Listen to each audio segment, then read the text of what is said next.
Finally, may entry na rin tayo ng trending slab cake at mini version lang pala ito. Yung size niya ay 10.5 yung length, tapos yung height naman niya ay 3.5 inches din. Itong lapad niya ay nasa 3 inches. Soft icing yung frosting natin dito at yan ay walang iba kundi ang ACC whipping cream. Napakasarap niyan, sobrang bango pa at talaga namang gustong-gusto ng mga client namin yan. At yung design pala ng cake na ito ay yung vintage cake kung tawagin nila. At alam niyo ba na mas mahirap gawin yung mga ganitong shape ng cake, slab cake or rectangular cake or square cake?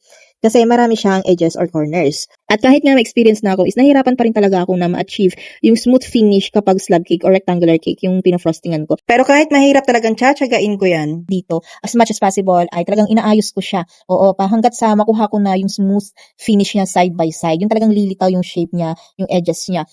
So, yung icing dito, yung frosting niya, medyo magastos talaga kasi kailangan namin maging generous sa paglagay ng frosting kasi para mapatag namin siya ng maayos. Kung mapapansin nyo, habang pinofrostingan ko ito, kapag in-scrape ko siya, makikita nyo, merong manipis na side, makikita mo yung loob ng cake. Tapos doon naman sa kanyang patag, makikita mo, merong mababa, merong mataas, diba? So, kailangan lagyan ulit ng frosting yun, tapos i-scrape namin hanggang sa mapatag na namin ng maayos yung side by side ng cake na to. So, hindi siya ganun kadaling gawin. Sa totoo lang. Kaya yung mga ganitong slab cake, tapos vintage cake pa, talagang asahan nyo yan na medyo mataas ang costing yan kasi talagang time and effort talaga. Grabe ang ginugugol dyan. Parang fondant din.